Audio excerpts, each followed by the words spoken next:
Me tīmata no koutou.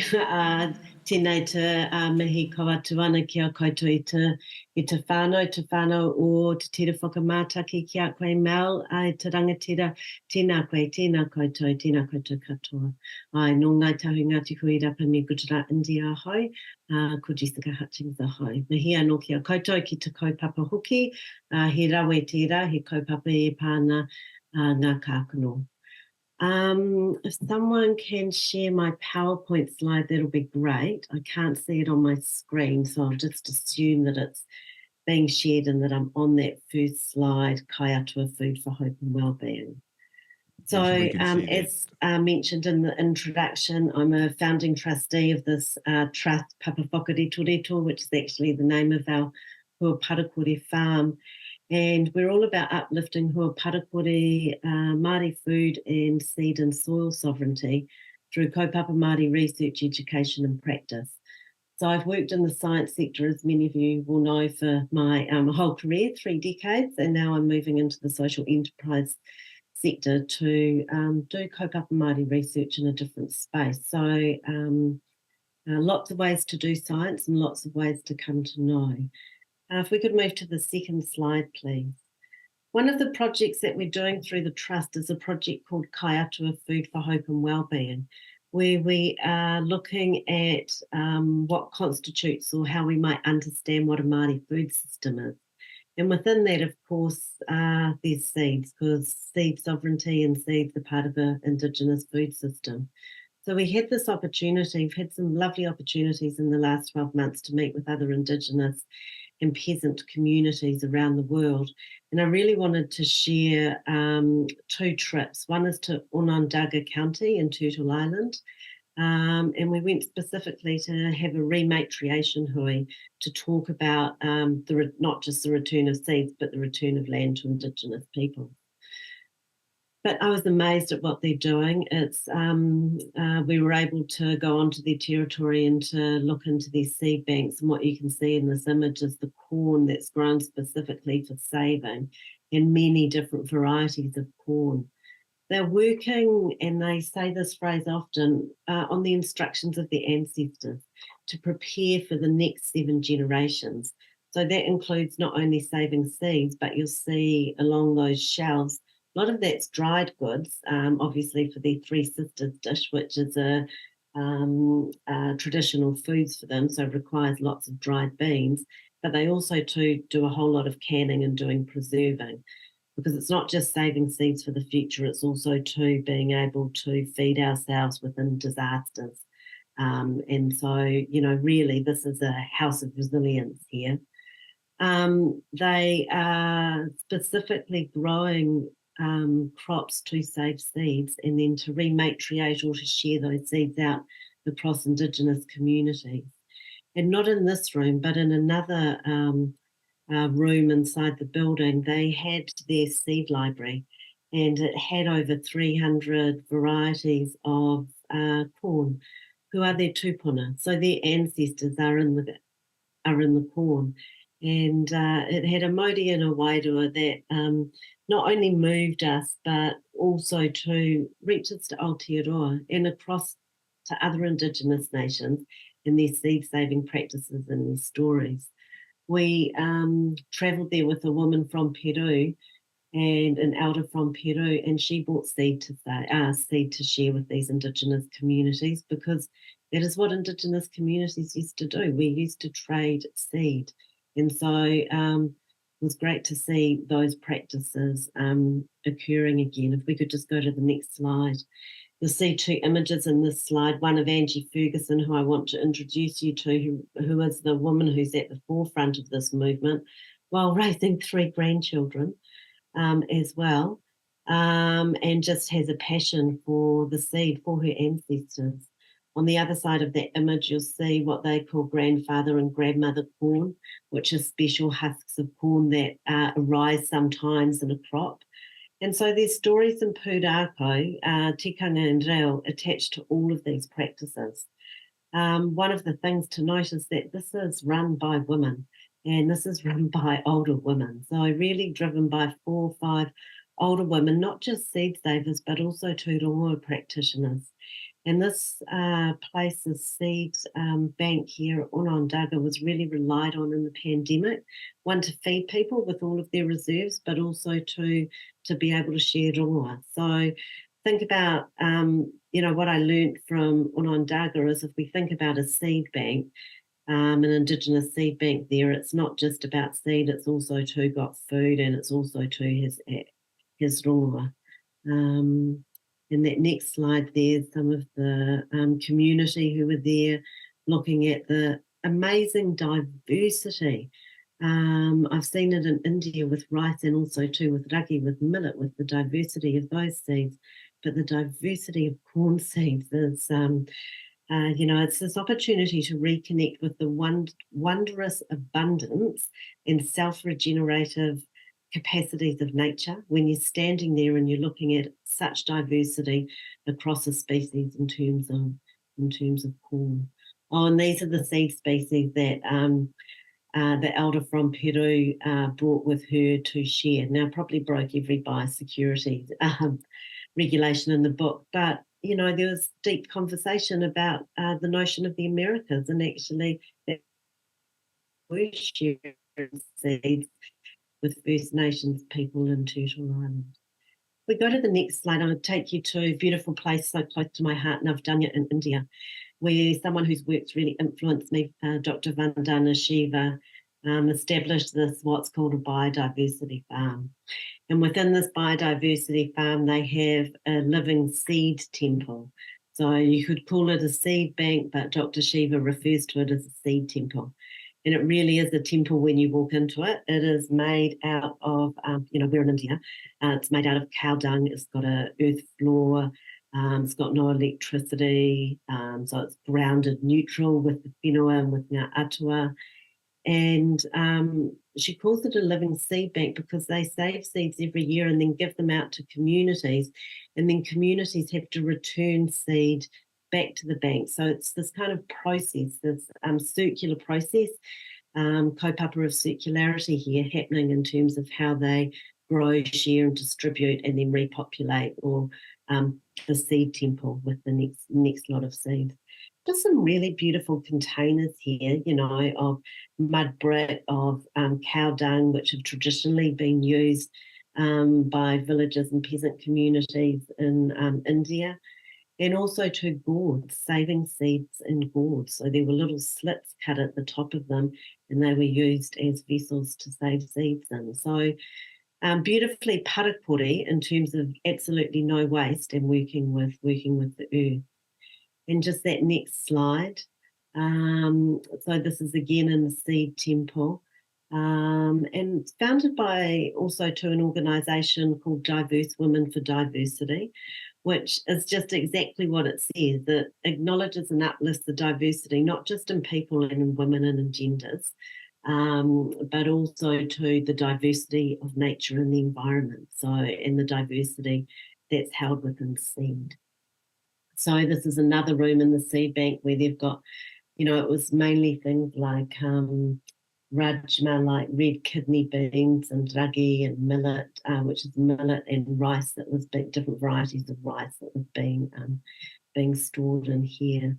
But for my Indian mum who's standing there with me, for her, coming from a village in Gujarat and now living in New Zealand, she hasn't seen a lot of these varieties since she was a child. And so these are, stories that we hear all the time, don't we, when we see diversity on our plate and in terms of what we're growing in the fields and on farms, that the older generations can connect back to that memory of a wider diversity than what we have now. Next slide, please. So just a bit of promotion, really, for this Hua Parakore series. The reason that I ended up at Navdanya is we filmed an episode over there. And this is a series that I'm involved in to promote the Hua Parakore, the Māori Organics Framework, which is currently online and open for registrations, and it's run by Te Waka Kaiora. But both of these movements, Onondaga and Navdanya, are based in the philosophies of organics and Indigenous knowledge. And, at the heart of organics is a healthy soil food web, but it's also too seeds and protecting our seeds from commodification from genetic GMOs, from patents, from life science corporations, and also to, standing up to resist biopiracy or biocolonisation, and that further concentration of wealth and power in the agricultural sector through seeds and seed merchants, through reducing seed stock to create monocultures in global agribusiness, that then just, return this kind of cycle, this overheated cycle of global capital and commodities on the food market. So, there's many different worlds in the world that we live in, and the world of seed has the whole commodified, monocultured. We have something like 4 or 5 companies globally owning about 95% of the world global seed stock in terms of agribusiness. And then we have places like Ngavdanya that are farming diversity, farming biodiversity, and setting up living seed banks. So it'll be a great episode, that one. It'll be really lovely to be able to share what's happening in other parts of the world to bring that whakaaro to Aotearoa. We also too have Papa Whakaretoreto and Te Waka Kaiora have invited Dr. Shiva out next year, and she's coming to Aotearoa for a 3-day hui that we intend to run on Indigenous seed, soil and food sovereignty. So, tied up with seed sovereignty at Ngavdanya is the notion of also too building diverse economies and returning localised communities in diverse economies. So if we think about the corporatisation of seed, having localised commodities actually takes seeds out of the hands of corporates and back into the hands of loving local communities. And that's what they're doing at Ngavdanya, and that's what a lot of people who are in the Huaparakuri movement in Aotearoa are doing as well. And just one point, just this last point on the slide around small is beautiful and one seed at a time.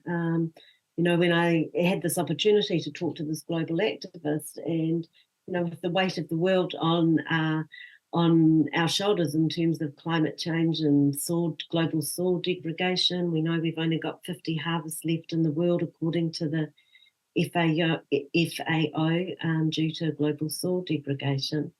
It's hard to feel overwhelmed. I feel that overwhelm. And she talked about small being beautiful, that the big will always get bigger. The corporations, the agribusiness, the life sciences, we see them coming into New Zealand. Now we will see them coming into New Zealand. Now we've got a change of government. They will always get bigger. But the beauty and the resilience for Indigenous people is to come back to thinking small, and that small is beautiful. And that is a reference, of course, to E.F. Schumacher's book in the 70s, Small is Beautiful, which talks about an ecological form of economics. And so seeds are a really important part of that. And while there's so many aspects in this hui that I know that you're going to talk about and cover, I think thinking about the seed within the wider ecosystem in terms of restoring, food and healthy soils, Indigenous foodways is really important. It's kind of thinking about seed within the context of Indigenous food sovereignty. And just my last slide, please. Thank you. So what can we learn from other Indigenous seed-saving communities? These are a few of the takeaways. They're community-led and they are located. So they are actually run and led by women of colour. And they're held within community.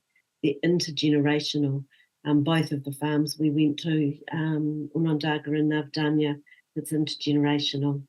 And this notion of living seed banks, of planting out every year to ensure seed viability. So they both had land where they had dedicated plots and they were managing rotations to be able to grow the seed that was important for them as Indigenous communities. There's lots of conversation about seed science and Indigenous seed science. And, I think this is a really exciting hui that TT Jabba hosting, because it's, again, that nexus and that interface between Mātauranga Māori and Western science in terms of seeds. And our seeds, like our food systems, like our soils, are at risk. And working across those spaces to be able to create innovations and deepen the ways and the directions that we know is really important as we work hard to save our seeds for a viable future for our mokopuna. I've talked about resistance, but this is right at the forefront of, Ngavdanya in particular. It was set up initially as a research place, as a place that Vandana Shiva was doing her research from. It has a seed lab in there, so it has a soil lab in there as well. But this notion of resistance, I think as Indigenous peoples, what are we pushing against? What are the politics that are held within seed? Patents, intellectual property rights, capitalism, loss of ownership,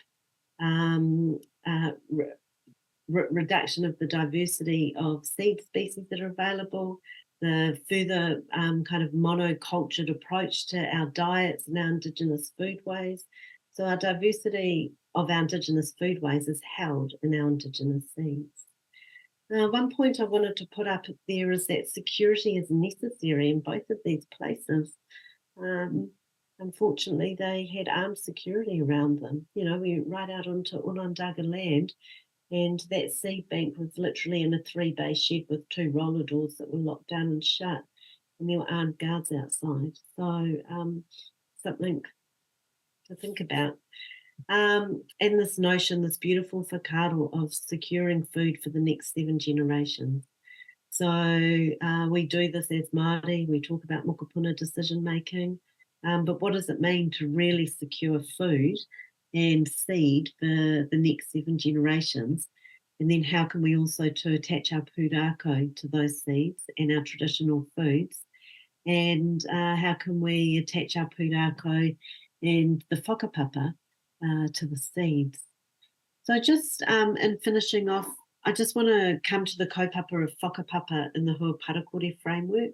It's one of the 6 values in the Māori Organics framework. And what it requires a farmer or a Māori organic producer to do is to ensure that they understand the whakapapa of all of the inputs that are coming onto their property. And so that includes seed. So being able to know the whakapapa of seed in a Hua Parakore or an organic system is really important. Hui anō koutou, he mihi anō kia koutou. Thank you very much for the opportunity. It's great to have the opportunity to share some of the travels and the things that we've learned, and really look forward to staying connected with everybody on this kaupapa. Hui anō, mihi anō kia koutou. Ka pai. O mai anō te pakipaki a reo rotarota. Tēnā koe, Jessica. Thank you for that. Whānau, we've got some time for questions or comments, and as we've done in the past, please put your comments. Wow, this is disconcerting. There's a 20-second lag, and it's just come on the screen. I'm looking at me just talking now about the clap. It's very disconcerting. So that'll give us some time here for those that have any chats, any questions to ask. Ka pai, while we're waiting for the question, Jessica, it was just wonderful to see that because of your whakapapa, the link to both the ngā tangata take no konei no Aotearoa anō tō whenua hoki ki Inia, no reira kei te mihi ake. And I'm sure that people would really enjoy getting a copy of your presentation and also this recording. And if you think of any questions for Jessica over the lunch break, which we're about to go into, then please put them into the questions or the chat, and we'll make sure that that gets through to Jessica and the team. Oh, there we go. What does Jessica think about the National Party's proposal to loosen the GMO rules? Where's that from? Oh, yes, the CEO. Kia ora. Well, Papa Whakarito Trust is very clearly saying no to GMOs. So I anticipate I'm going to be very active over the next 12 to 18 months, strongly opposing GMOs in food and agriculture. Absolutely. Yeah. I hope that was really clear, because I think it's really important that we take position as Māori on GMOs. We had a Royal Commission in 2000, and we had, I think, 7 or 8 Māori groups that got interested person status, including FOMA, the National Rongoa Collective, Ngāi Tahu. There are a few other iwi, and they all oppose GMOs. So this is not a new conversation for Māori. We've had lengthy hui over many years around GMOs, and I think it's really important that we go back and read the research and read the reports of what our leaders were saying back then. Kia ora. Kia ora, thanks for that, Jessica. Declaration here, I'm also the Deputy Chair of the EPA, so this is going to be a live conversation for the whole country as things progress in terms of how we deal with where technology and legislation fits in all of this kōrero. So kia matara. Another question here, Jessica. First, thank you so much for the presentation, but can you talk a little more about the seed whakapapa and how that's maintained or kept? Is it attached during seed storage or kept in a data bank? Well, in the Hui Parakore system, everybody has their own method and practice for doing that. So, no, it's not organised. There is no database. There is no central repository. In the Hui Parakore system, it's informal and it's across communities and whānau and hapu. That's how it works. So I suppose very different from soil science approaches. And this is what we don't have that I think would be great to build in Aotearoa, this community-based living seed banks at Marae. And I really hope that we have that opportunity to be able to do that. Yeah. So we can develop our practices and our methodologies. I think that's what's really important.